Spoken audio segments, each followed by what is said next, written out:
On the morning of August 12, 1843, a woman's scream shattered the silence of Willowbrook Plantation in South Carolina's Low Country.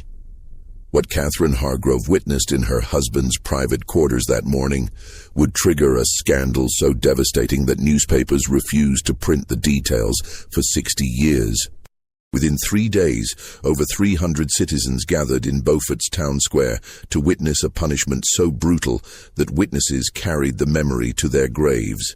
The county sealed all documents until 1923, and when historians finally opened them, they discovered the truth was far darker than any rumor. This was not just about betrayal. It was about the complete destruction of a man's soul, orchestrated by the one person who knew exactly how to weaponize an entire community's rage. Before we continue with the story of Willowbrook Plantation and the scandal that destroyed the Hargrove family, I need you to do something. If this story is already giving you chills, subscribe right now. We uncover the darkest true stories from America's past, the ones deliberately hidden from history. Tell me in the comments what state you are listening from. Are you close to where this nightmare unfolded? Hit subscribe, because what comes next is much worse. Now let me take you back to 1843, to a world where reputation meant everything, and losing it meant losing your existence. Beaufort, South Carolina, in the early 1840s, was built on contradictions. Spanish moss hung from ancient oaks like funeral shrouds, beautiful and suffocating. The air smelled of salt marsh and magnolia blossoms, sweetness that could not mask the underlying decay. This was where fortunes rose from fields worked by enslaved hands, where white-columned mansions competed for the most impressive display of wealth and power. The Hargrove family occupied the highest tier of this society. Edmund Hargrove, 35 years old in 1843, had inherited Willowbrook Plantation from his father 7 years earlier. 3,000 acres of prime land, a Greek Revival mansion completed in 1838, crystal chandeliers from France, heart pine floors so perfectly joined the seams were invisible. Edmund was exactly what a South Carolina gentleman should be, tall, dark-haired, broad-shouldered from years of riding.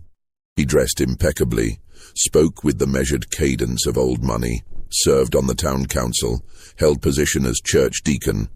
He was known as a fair master, which in that time meant he did not whip his slaves as often as his neighbors. But Edmund Hargrove had a secret that would destroy everything.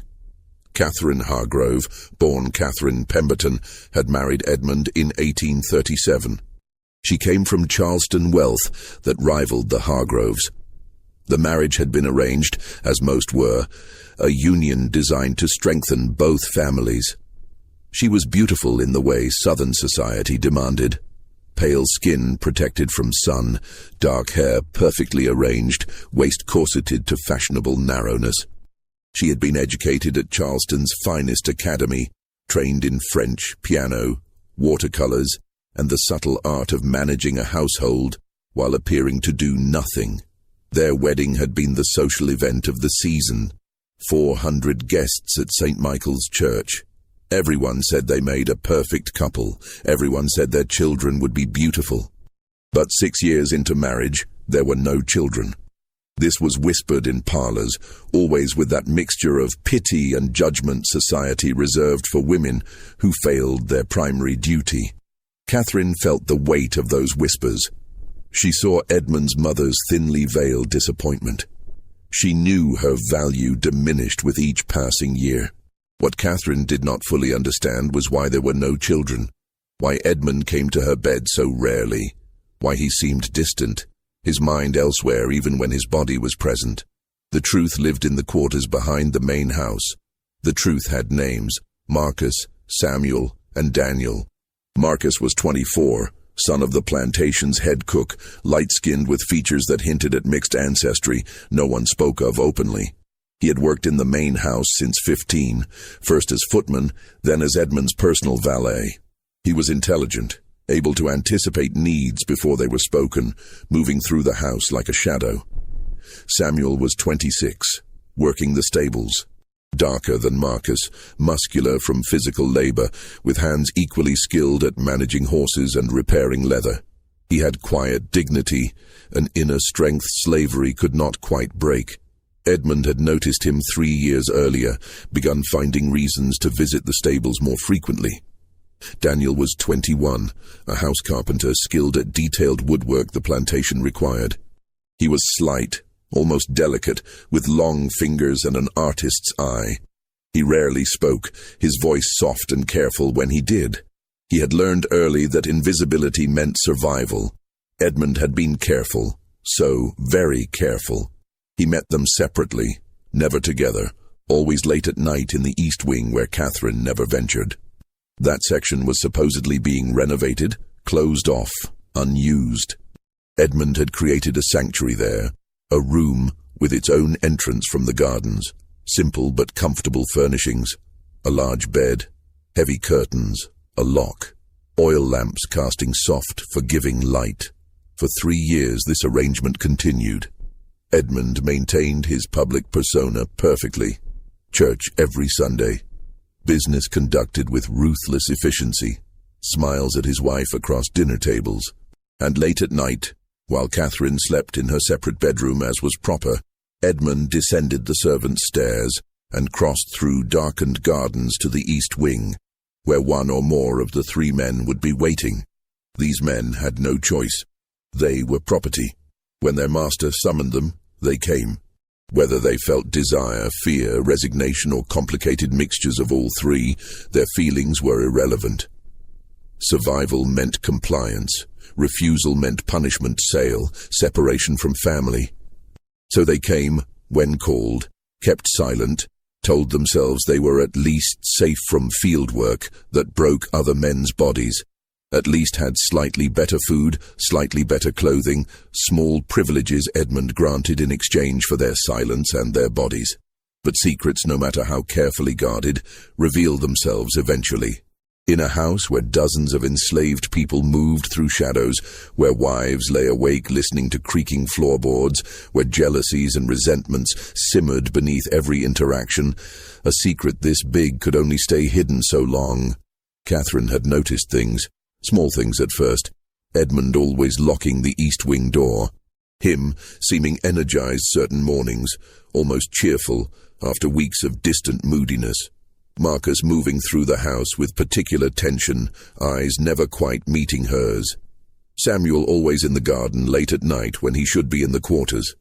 Daniel sometimes with bruises on his neck, marks that looked like they might be from fingers, from lips. She had noticed and pushed these observations away because the alternative was unthinkable. No southern gentleman would do such things.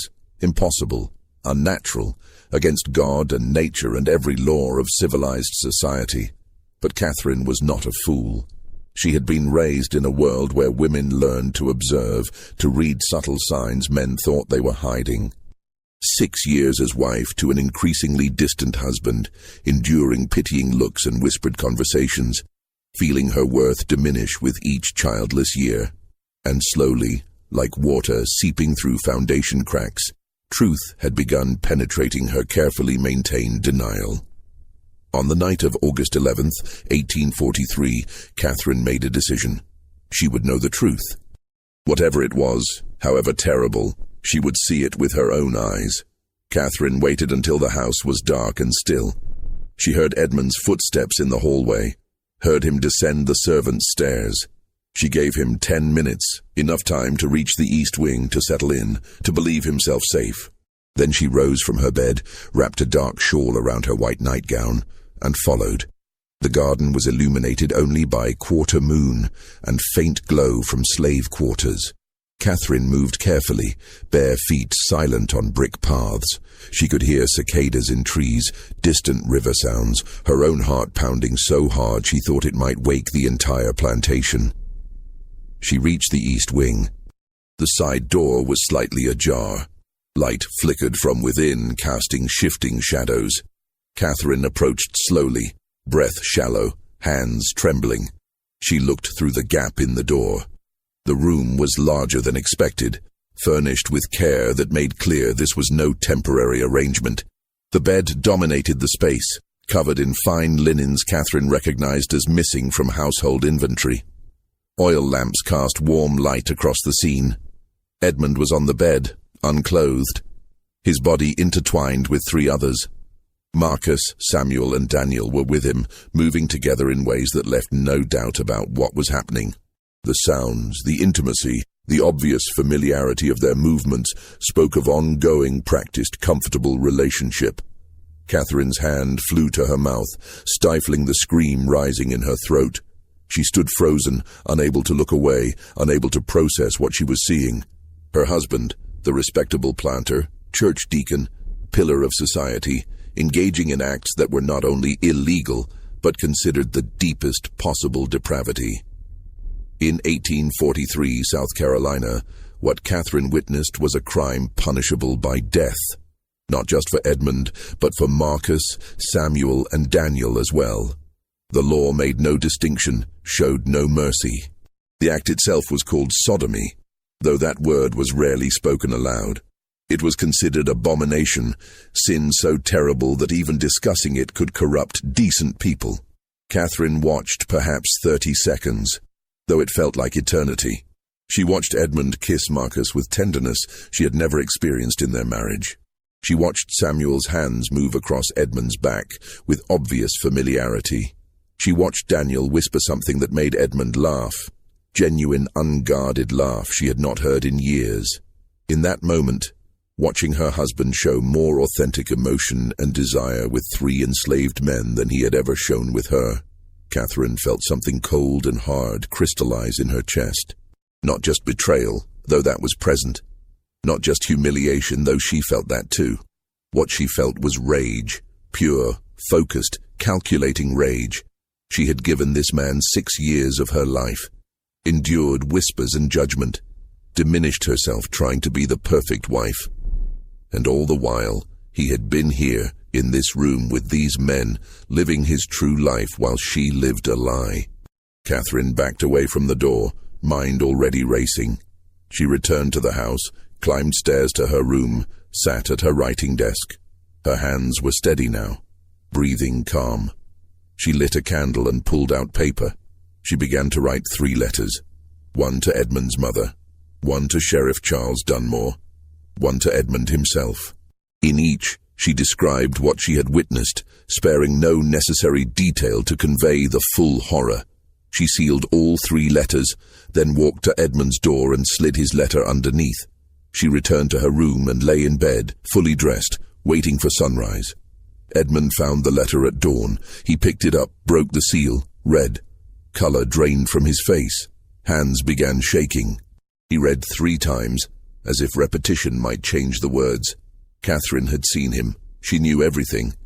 And she had already written to the sheriff and his mother. Edmund's first instinct was panic. Run. Saddle a horse. Ride north.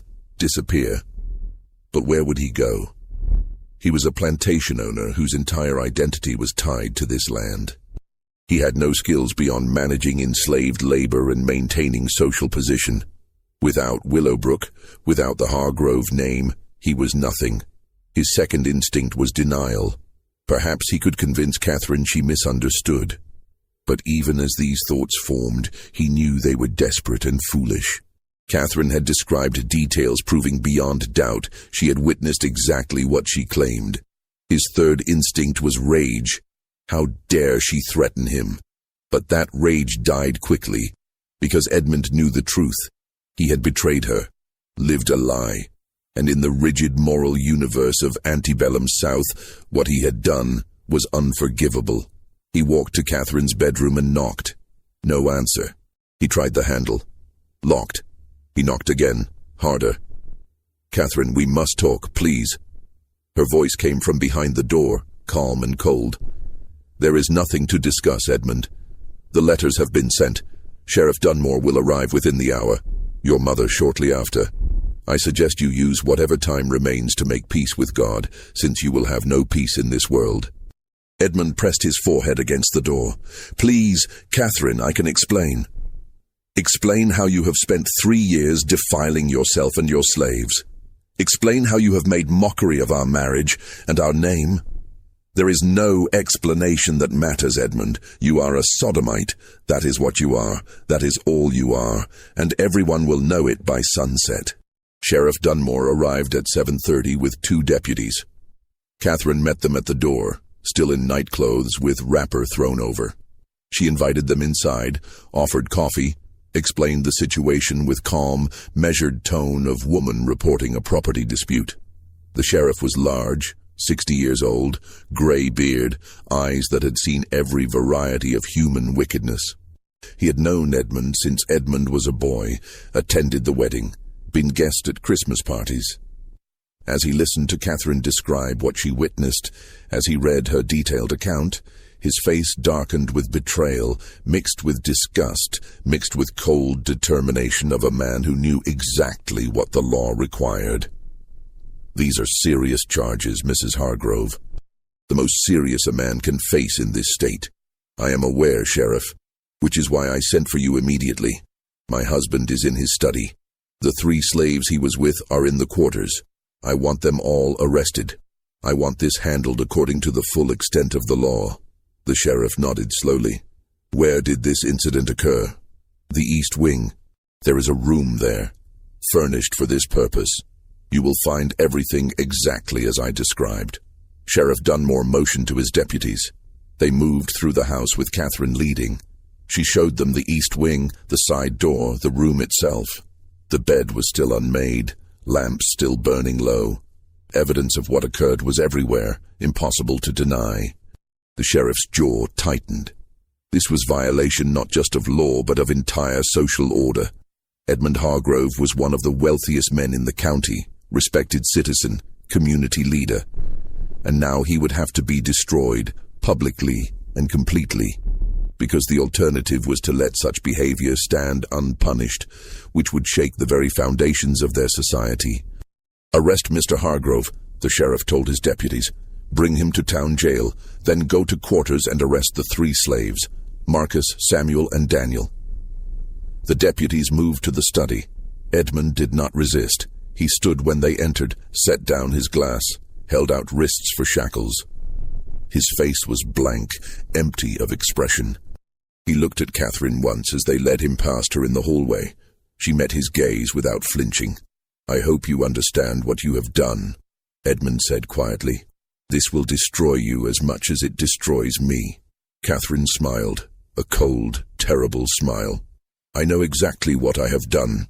I have revealed you for what you are. I will survive this, Edmund. I will return to Charleston, to my family.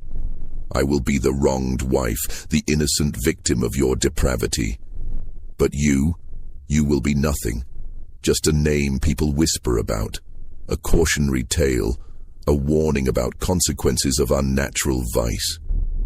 Edmund said nothing more. Deputies led him outside to a waiting wagon. Within minutes, he was on his way to Beaufort Town Jail, shackled like common criminal. His fall from grace so sudden and complete, it seemed almost unreal.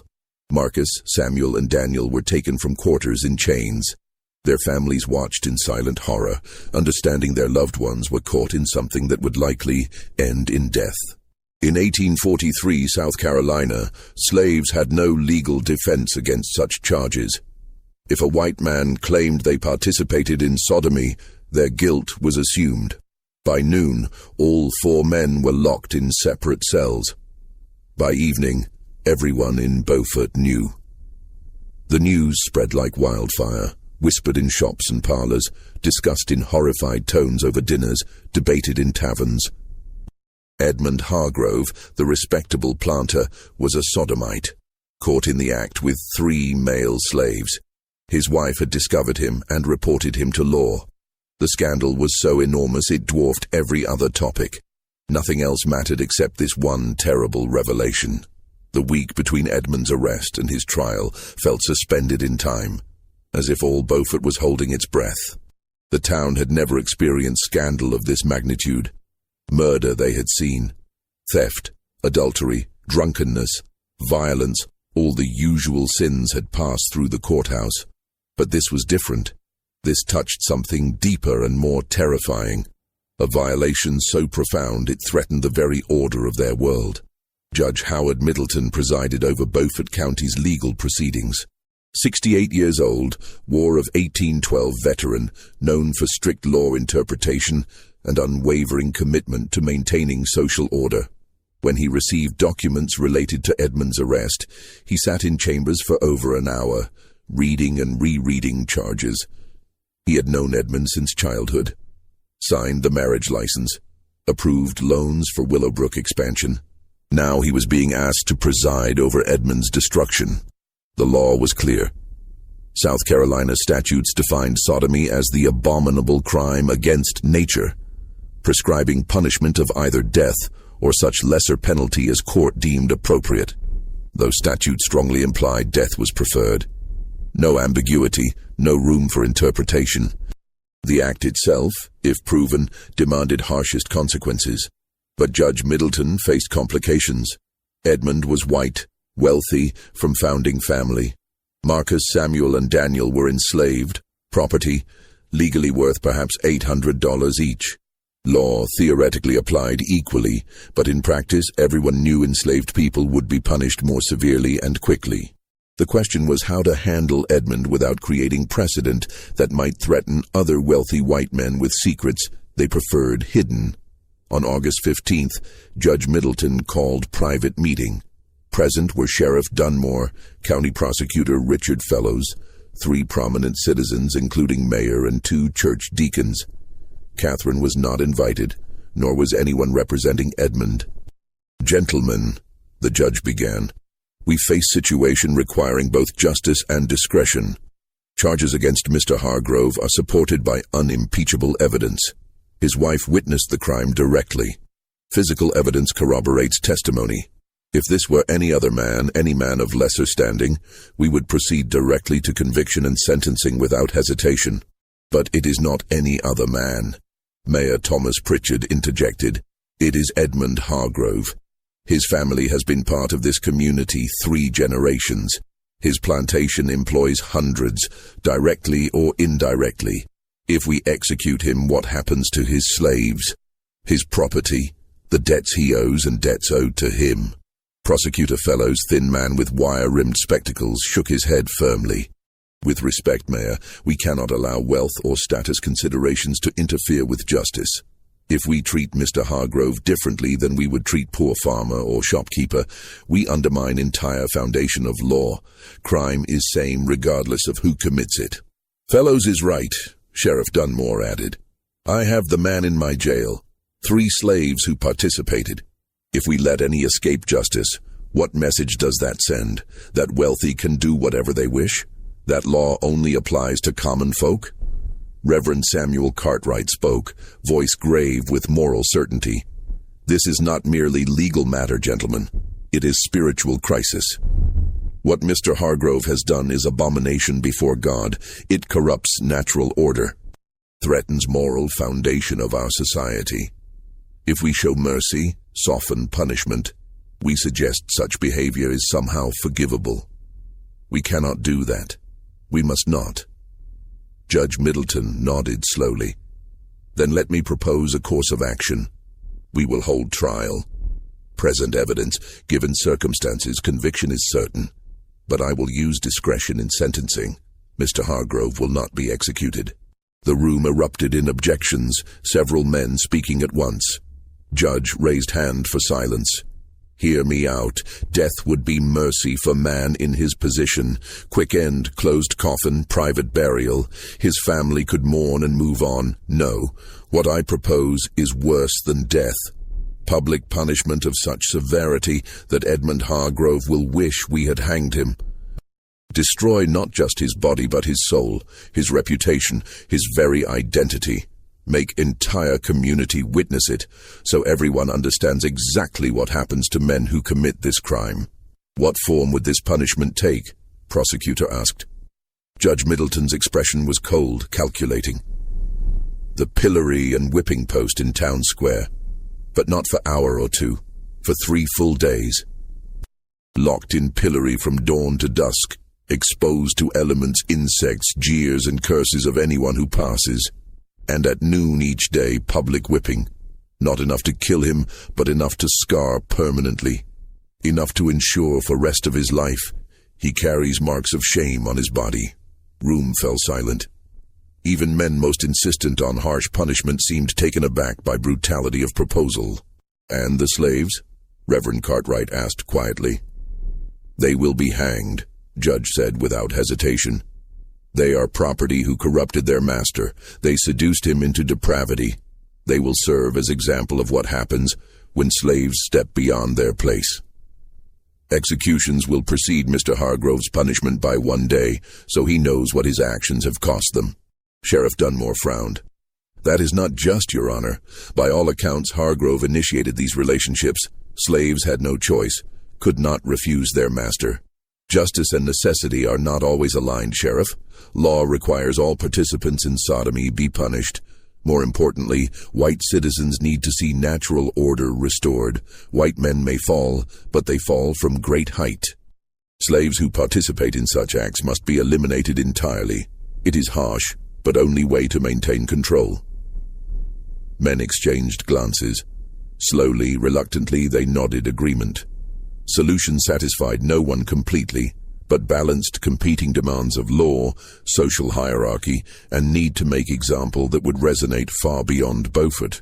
But Judge Middleton had not factored in Catherine Hargrove. She was not present, but she had sources. One of Judge's clerks, young Benjamin Porter, courting Catherine's cousin, overheard conversation and repeated it to his fiancée, who immediately sent word to Catherine. When Catherine learned the plan, she was not satisfied. She had wanted Edmund destroyed, but had not considered Marcus, Samuel, and Daniel would be executed. Despite everything, despite her rage, she understood these 3 men had been trapped in an impossible situation. They were property, had no choice but to obey master's commands. To execute them for Edmund's depravity seemed like miscarriage of justice, even by twisted standards of slave society. But Catherine also understood something else. If Marcus, Samuel, and Daniel died before Edmund's public punishment, if they were hanged and buried before town witnessed Edmund's humiliation, then Edmund would become martyr of sorts. People would whisper he had loved his slaves, sacrificed himself for them, that there was something tragic and romantic about his fall. Catherine could not allow that narrative. She sent word to Judge Middleton requesting private meeting. He agreed, curious about what woman at Scandal Center could possibly want. They met in his chambers 2 days before trial. Catherine arrived, dressed in full mourning black, though no one had died. Deliberate choice, visual representation of death of her marriage, her hopes, her future. She sat across from Judge with perfect posture, hands folded, expression calm. "Your Honor, I have heard of your intended sentence for my husband and the 3 slaves involved in his crime." Judge raised eyebrow. "That was private discussion, Mrs. Hargrove. How did you come to know of it?" "In town this size, Your Honor, very little remains private long. But I am not here to question your authority or judgment. I am here to make request." "Speak, then." "I request punishment of all 4 men occur simultaneously, that Marcus, Samuel, and Daniel not be hanged separately, but be present during Edmund's 3 days in pillory and whipping, that they be forced to watch what becomes of the man who used them, and that Edmund be forced to watch their executions on final day, after his punishment is complete." Judge leaned back, studying her. "That is remarkably cruel, Mrs. Hargrove, even for wronged wife. My husband showed me no mercy, Your Honor, showed our marriage no respect, showed God's law no reverence. Why should I show him mercy now? Why should he be granted dignity of being punished alone, where he can imagine himself victim? Let him see what his desires have cost. Let him watch those 3 men die, knowing his actions brought them to gallows. Let entire town see complete picture of his depravity and its consequences." Judge Middleton was silent for a long moment, then nodded slowly. "Your request is granted. I will modify sentence accordingly. Trial will proceed in 3 days. Punishment will begin day after verdict. It will be exactly as you described." Catherine stood, smoothed her black skirts, offered Judge Small cold smile. "Thank you, Your Honor. Justice should be complete. Entire story should be told. Nothing should be hidden. The trial began August 18th, 1843. Courtroom packed beyond capacity. People stood in aisles, crowded doorways, pressed against windows trying to hear every word. This was not just trial. It was social event of decade, spectacle that would be discussed and debated for years. Edmund was brought in wearing shackles. He had not been allowed to change clothes since arrest. Once fine shirt stained and wrinkled, face gaunt, eyes hollow. He looked like man who had already died inside, going through motions of living because he had no other choice. Marcus, Samuel, and Daniel were brought separately, also in chains, made to stand in courtroom corner, guarded by armed deputies. Their faces showed different emotions. Marcus looked resigned, almost peaceful, as if he had accepted what was coming. Samuel's jaw was set, eyes burning with quiet rage. Daniel was trembling, tears running silently down face. Judge Middleton took his seat. Prosecutor rose and presented charges. Then Catherine was called to testify. She walked to witness stand, with head held high. Wore dark gray now, still mourning colors but slightly less severe. Placed hand on Bible, swore to tell truth. Then, in clear, steady voice, described in exact detail what she had witnessed morning of August 12th. Courtroom was utterly silent as she spoke. Men shifted uncomfortably. Women fanned themselves, whether from heat or shock, impossible to say. Every word Catherine uttered was like hammer blow, destroying Edmund's reputation, dignity, very humanity. When she finished, prosecutor asked, "Mrs. Hargrove, is there any possibility you misunderstood what you saw?"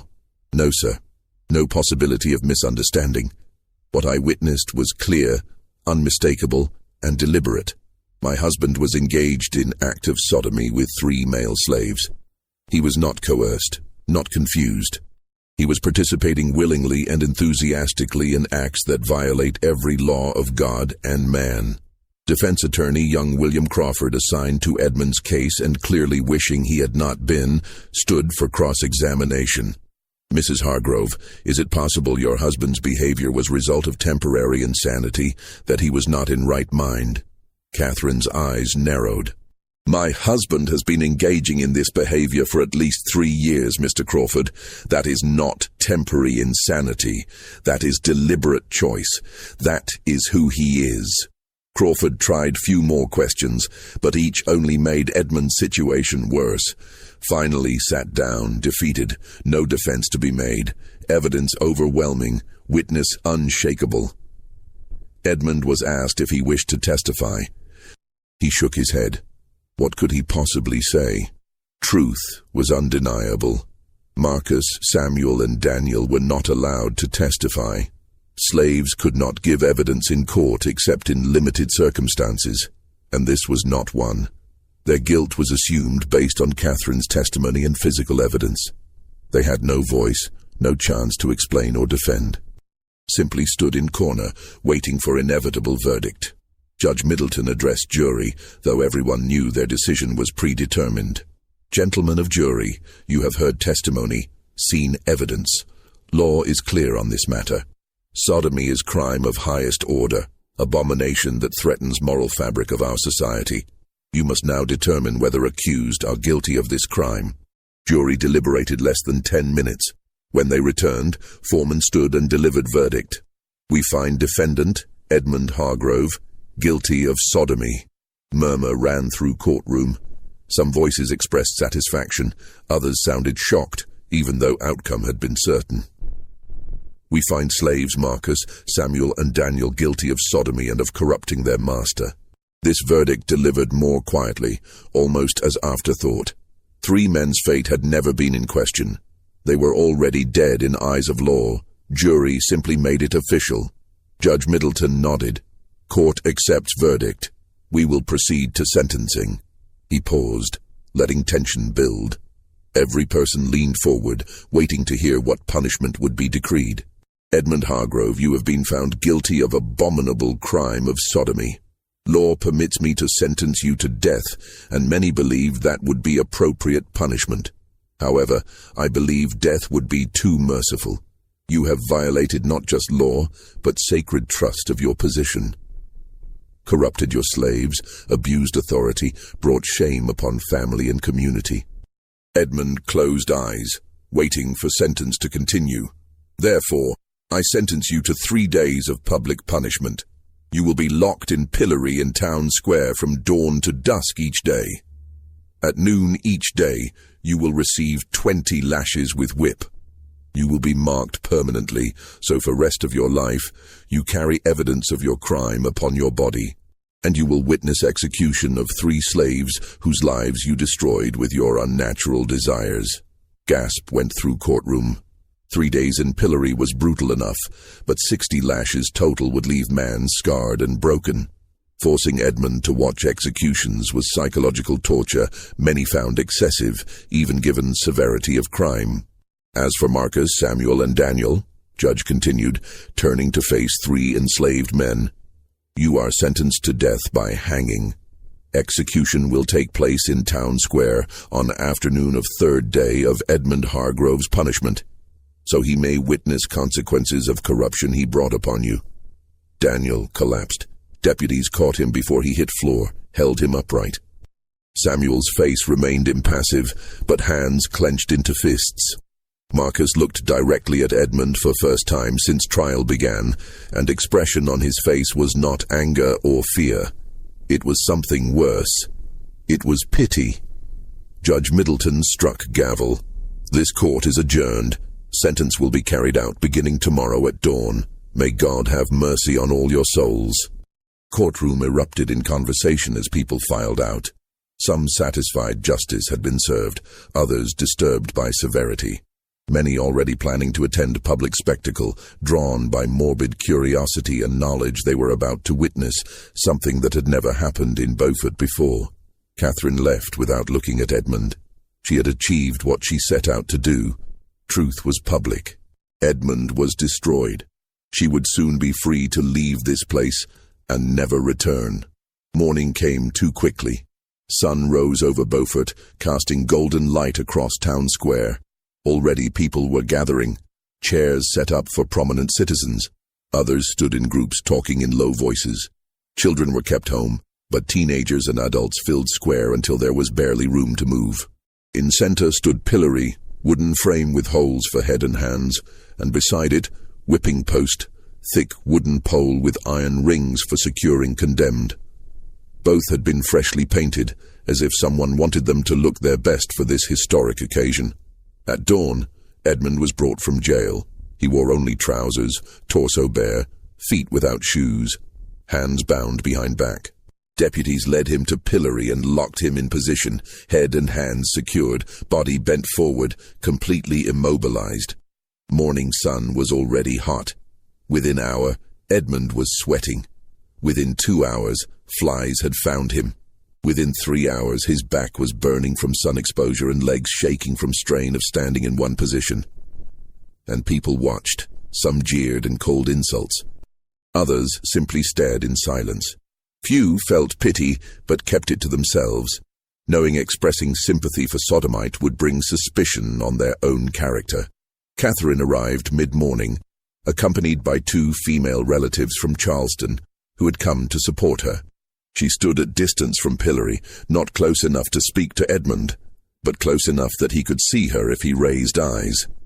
She wanted him to know she was there, witnessing his humiliation, ensuring it was complete. Marcus, Samuel, and Daniel had been brought from jail and forced to stand at square's edge, chained together, guarded by deputies. They watched Edmund's punishment with varying reactions. Marcus kept expression neutral, showing nothing. Samuel watched with grim satisfaction, glad to see man who used him now suffering. Daniel could not watch at all. He kept eyes on ground, unable to bear sight. At noon, real punishment began. Sheriff Dunmore approached pillory with long leather whip. Crowd fell silent, every eye fixed on scene about to unfold. Edmund Hargrove, Sheriff announced loud enough for everyone to hear. You have been sentenced to 20 lashes. May this punishment serve as reminder of consequences of your crime. and as warning to any other man who might be tempted to follow your path. Edmund's body tensed. He had been whipped once as child, few strokes for childhood mischief, but that had been nothing compared to what was coming. He tried to prepare himself, but there was no preparing for this. First lash came without further warning. Leather strip cut across Edmund's bare back with crack that echoed across square. Edmund gasped, but did not cry out. Thin line of red appeared on his skin. Second lash followed quickly. Then third. By fifth lash, Edmund was groaning with each blow. By 10th, he was crying out, unable to maintain composure. By 15th, he was sobbing, body shaking with each impact. Skin on back was torn in multiple places, blood running down to soak into waistband of trousers. 20th lash finally came. Edmund sagged in pillory, held upright only by wooden frame imprisoning him. Crowd was silent now. Initial excitement of witnessing punishment replaced by uncomfortable reality of watching human being broken. Sheriff Dunmore coiled whip and stepped back. Edmund would remain in pillory until sunset, still exposed, still suffering, but at least whipping was over for today.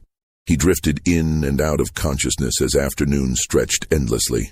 People came and went, some staying hours, others just passing through to see spectacle with own eyes. Finally, as sun approached horizon, Sheriff returned. He unlocked pillory, and Edmund collapsed immediately, unable to stand. Deputies caught him, dragged him back to jail, where Doctor had been ordered to examine him and ensure he would survive to endure next 2 days. Second day began exactly like first. Edmund brought out at dawn, locked in pillory, exposed to sun and insects and jeers of crowd. His back was massive scabbed lacerations from previous days' whipping. Every movement pulled at wounds, sending fresh waves of pain through body. Catherine returned as she had day before. She stood in her black dress, face shaded by parasol, watching without expression. People had begun whispering about her, calling her cruel, calling her vindictive. But they also understood her rage. She had been wronged in way few women could imagine. At noon, whipping began again. 20 more lashes across Edmund's already damaged back. This time he screamed from first blow. There was no dignity left, no strength to maintain composure. He screamed and begged and pleaded for mercy, but none came. Law had decreed 20 lashes, and 20 lashes he received. When it was over, Edmund's back looked like raw meat. Doctor would later comment he had never seen man whipped so severely survive, but Edmund did survive, though there were moments when he wished he had not. Third day arrived. Edmund was brought to pillory for final time. His body was barely recognizable. Back covered in blood-soaked bandages, face swollen from sun exposure and insect bites. Legs could barely support weight, but sentence was clear. 3 days in pillory, 3 sessions of whipping. Law would be fulfilled. Crowd that day was largest yet. Word had spread throughout county. People had traveled from neighboring towns to witness conclusion of Edmund Hargrove's punishment and execution of 3 slaves. Square was so packed that deputies had to form perimeter to keep crowd from pressing too close to pillory and gallows that had been erected overnight. Gallows were simple but effective. Wooden platform with 3 nooses hanging from crossbeam. They had been positioned so Edmund, locked in pillory, would have clear view of executions. This was Catherine's final gift to her husband. Knowledge that his desires had directly caused these men's deaths, and obligation to watch as they died. Final 20 lashes came at noon. Edmund barely reacted this time. He was beyond screaming, beyond begging. He simply endured, body jerking with each impact, blood flowing freely from reopened wounds. When whipping ended, he hung limply in pillory, more dead than alive. But he was conscious. That was important. Doctor had been instructed to keep him conscious no matter what, because he needed to witness what came next. At 2 o'clock in afternoon, Marcus, Samuel, and Daniel were brought from jail. They walked through crowd, chains clanking with each step. People fell silent as 3 men climbed steps to gallows platform. Minister, Reverend Cartwright, stood on platform, waiting. He held Bible and attempted to offer final prayers, but Daniel interrupted him. Save your prayers, Reverend, Daniel said, voice surprisingly strong despite fear. We do not need prayers from God who allowed this to happen.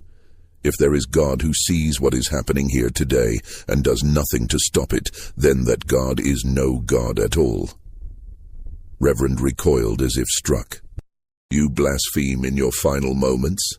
I speak truth in my final moments, Daniel replied. Something no one else in this town seems capable of doing.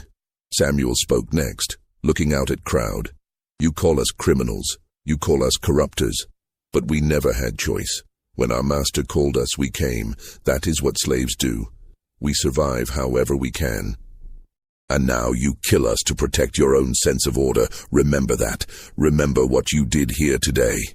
Marcus said nothing. He simply looked at Edmund, still locked in pillory 20 feet away. Their eyes met for a brief moment, and something passed between them, some final acknowledgement of strange and terrible relationship they had shared. Executioner, man named John Kelly, who served as county's designated hangman, placed nooses around each man's neck. He adjusted them carefully, ensuring they would work as intended, then stepped back and waited for signal from Judge Middleton, who stood at base of gallows. Judge looked at pocket watch. At exactly 2:15, he nodded. Executioner pulled lever. Trapdoors beneath Marcus, Samuel and Daniel opened simultaneously. 3 men dropped, ropes went taut, and necks broke with audible cracks that carried across silent square. They died quickly at least. That was only mercy afforded them. Bodies swung gently in afternoon breeze, 3 men who had been property in life and remained property even in death. Edmund watched it all. He watched Marcus die. He watched Samuel die. He watched Daniel die. And something inside him broke that no amount of physical punishment could have broken. He made sound, low wailing cry that seemed to come from somewhere deep inside shattered soul, sound of anguish and despair and guilt that would haunt everyone who heard it for rest of their lives. Bodies were left hanging for hours, as was customary, to ensure death was complete and serve as final warning. Then they were cut down and loaded into wagon. They would be buried in unmarked graves on edge of town, in section reserved for criminals and slaves who died without family to claim them. Edmund was finally released from pillory at sunset. He collapsed immediately, had to be carried back to jail. Doctor examined him and declared he would survive, though recovery would be long and painful. Judge Middleton came to Edmund's cell that evening.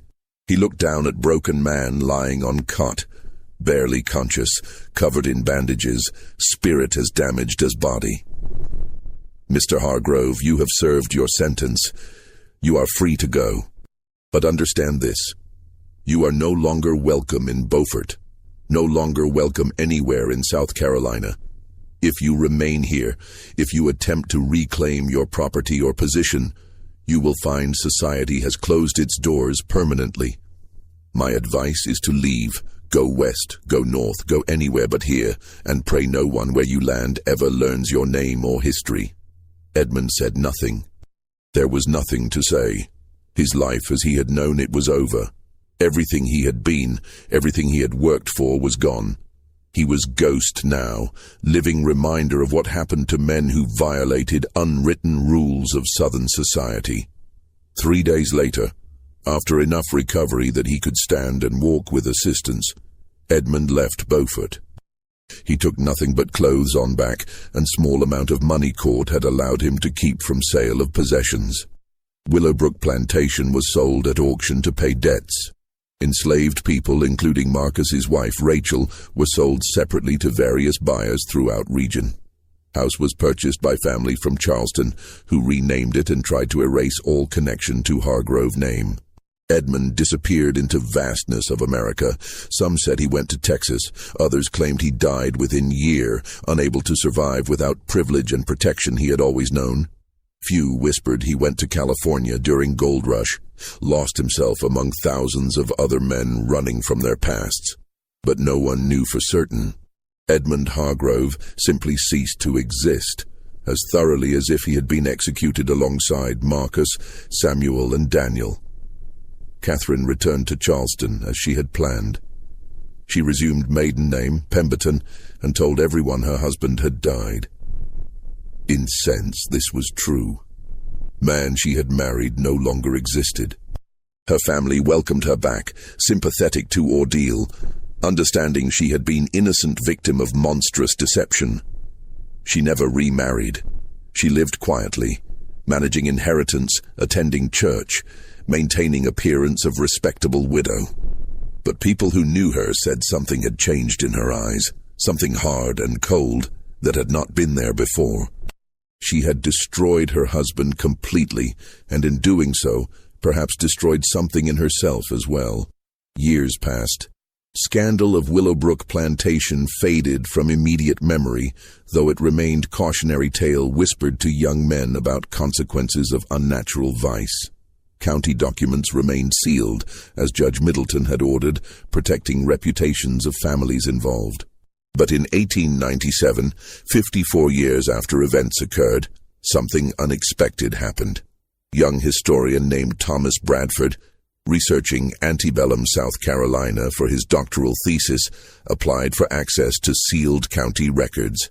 After considerable debate, Judge granted permission, reasoning that enough time had passed, that everyone directly involved was long dead, that history deserved truth. Bradford spent 3 months reading through documents, trial transcripts, Catherine's testimony, letters between judge and various officials, eyewitness accounts of punishment and executions, medical reports on Edmund's condition, financial records of plantation sale. Everything had been meticulously preserved. Bradford was shocked by what he discovered, not just by events themselves, though those were disturbing enough, but by what documents revealed about antebellum society. Rigid moral codes enforced through spectacular public violence. Laws that made no distinction between willing participants and enslaved people who had no choice. Communities' eagerness to witness suffering, to participate in destruction of one of their own, when he violated social order. He published his findings in 1899 in Academic Journal with limited circulation. Article caused minor controversy among historians, but was largely ignored by general public. Story was too old, too disturbing, too at odds with romantic myths about Old South that were being promoted in that era. Then, in 1923, 80 years after scandal, Beaufort County finally opened all sealed documents to public. Local newspaper ran brief article about Hargrove case, presenting it as interesting historical curiosity. Article mentioned that Catherine Pemberton had lived until 1902, dying at age 87 in Charleston. That Edmund Hargrove's ultimate fate remained unknown, that descendants of Marcus, Samuel, and Daniel's families still lived in region, though most had never known full story of how their ancestors died.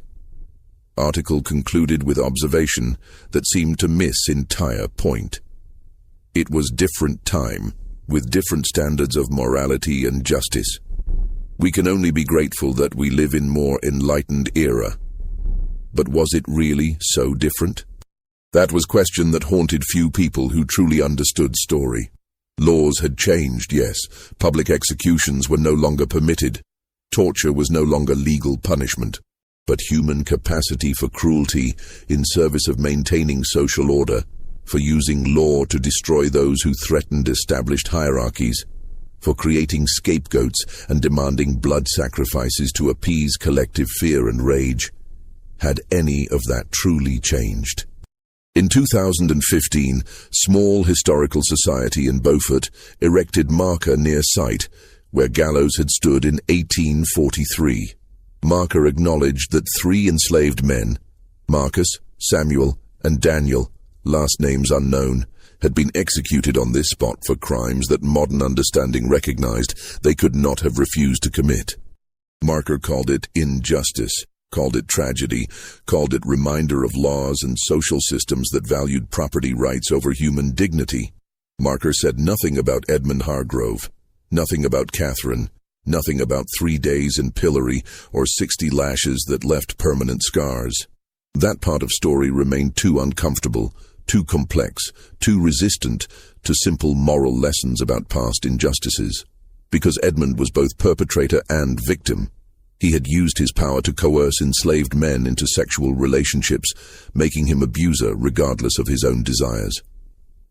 But he had also been destroyed by society that gave him no way to exist as who he truly was, forcing him to hide, to lie, to create secret room where he could be authentic for few stolen hours. Catherine was both victim and perpetrator. She had been genuinely wronged, trapped in loveless marriage, subjected to years of humiliation and judgment. But she had also orchestrated punishment of extraordinary cruelty, ensuring not just Edmund's physical destruction, but his psychological and spiritual annihilation.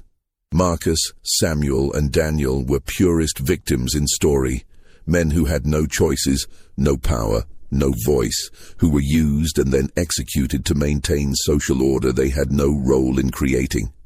Their deaths were legal murder, sanctioned by courts and witnessed by hundreds who convinced themselves they were upholding justice and morality. And crowd, 347 citizens who gathered in Beaufort Town Square over 3 August days in 1843, who watched man being tortured and 3 men being hanged, who brought their families to witness, who jeered and threw things and called it righteousness. What were they? Were they monsters? Or were they ordinary people who had been taught that maintaining social order required spectacular violence, that some lives were worth less than others, that public suffering served higher purpose? These questions have no easy answers. History rarely does. What happened at Willowbrook Plantation and in Beaufort Town Square was not aberration. It was logical extension of laws and social systems that existed throughout antebellum South, throughout America, throughout human societies that build themselves on hierarchies of power and enforce those hierarchies through violence. Story remains disturbing not because it is so different from our world, but because it reveals uncomfortable truths about human nature, about how quickly compassion disappears when we are told that cruelty serves justice, about how easily we convince ourselves that destroying others protects our own safety and virtue. Edmund Hargrove, Catherine Pemberton, Marcus, Samuel, Daniel, Judge Middleton, Sheriff Dunmore, Reverend Cartwright, and 347 witnesses are all dead now. Their world is gone. But echoes of what they did, choices they made, violence they perpetrated or witnessed or endured, those echoes remain. Listen carefully and you can still hear them. What do you think of this story? Do you believe everything was revealed? Or are there still secrets buried in Beaufort's past? Leave your comment below. If you enjoyed this dark tale from American history and want more stories like this, subscribe to Liturgy of Fear, hit that notification bell, and share with someone who loves historical mysteries. See you in the next video, where we will uncover another forgotten nightmare from America's past.